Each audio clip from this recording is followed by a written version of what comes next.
Welcome back, ACPS staff.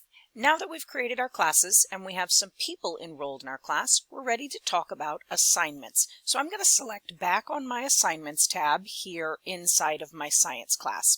And you'll see that by default, they give everyone one preloaded assignment called Introduce Yourself.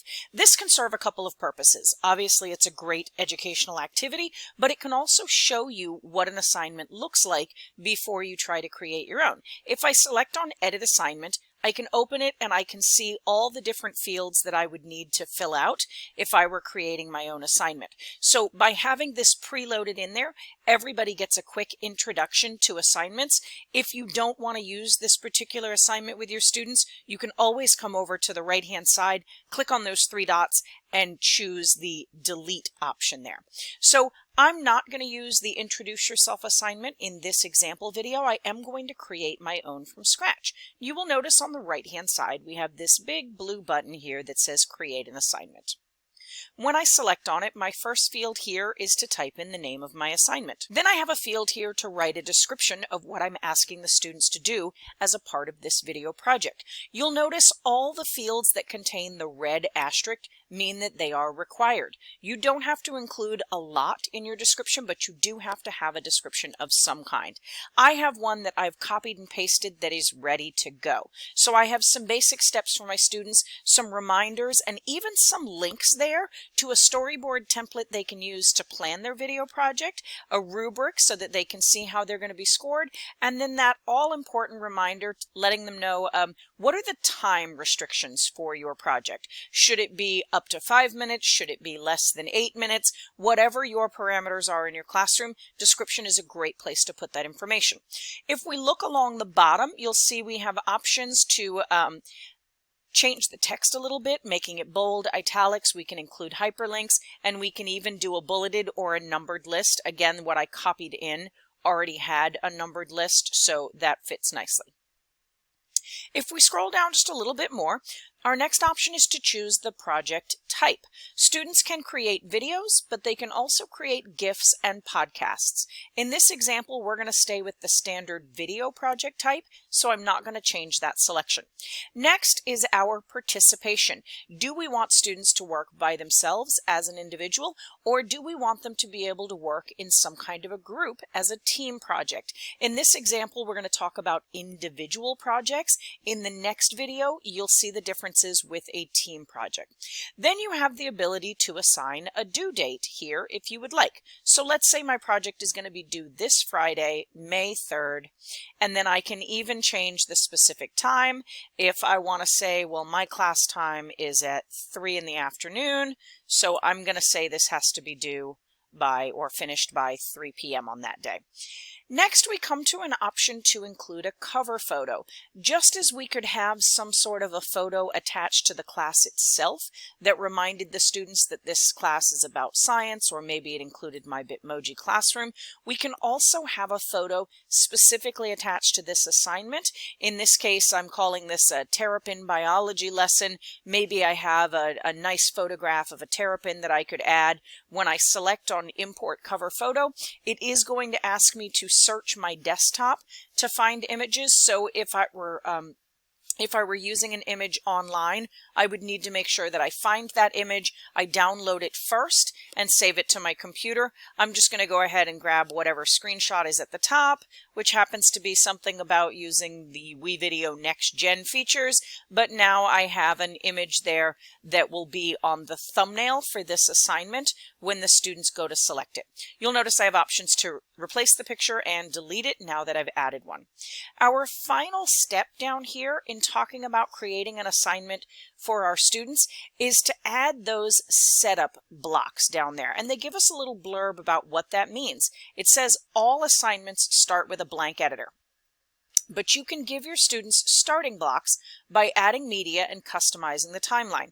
Any changes you make to the editor will be visible to the students when they open the assignment. So let's take a look at what this would look like. So here we're in the same editor that we are used to using in WeVideo.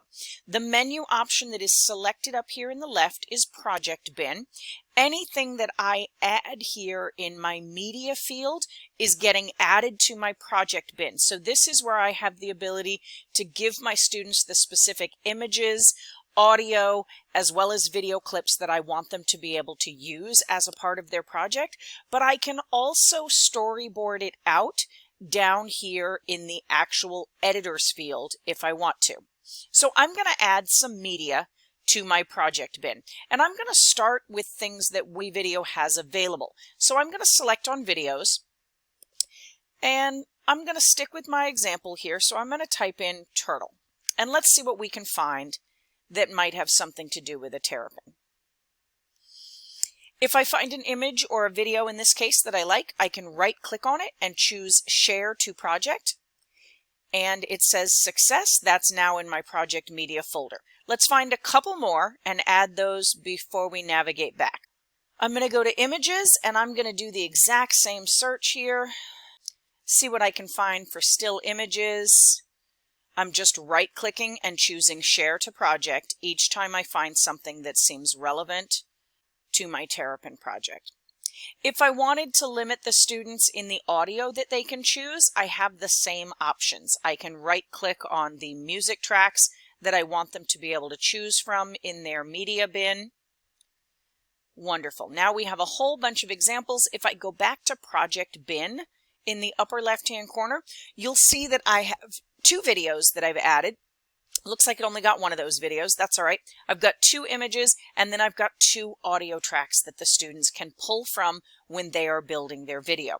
But this is also where, as I said, I can set up a storyboard template right here across the bottom of my screen. Maybe, for example, I want all students to start with some type of a title slide at the beginning of their video. So I'm going to choose text here, and I'm going to select one of these titles, and instead of doing the right click and adding it to the media bin, instead I'm going to drag it down so that it's actually in my editor as a part of my video. Then I'm going to select on edit, and I'm going to change it so that instead of the text saying sample, it says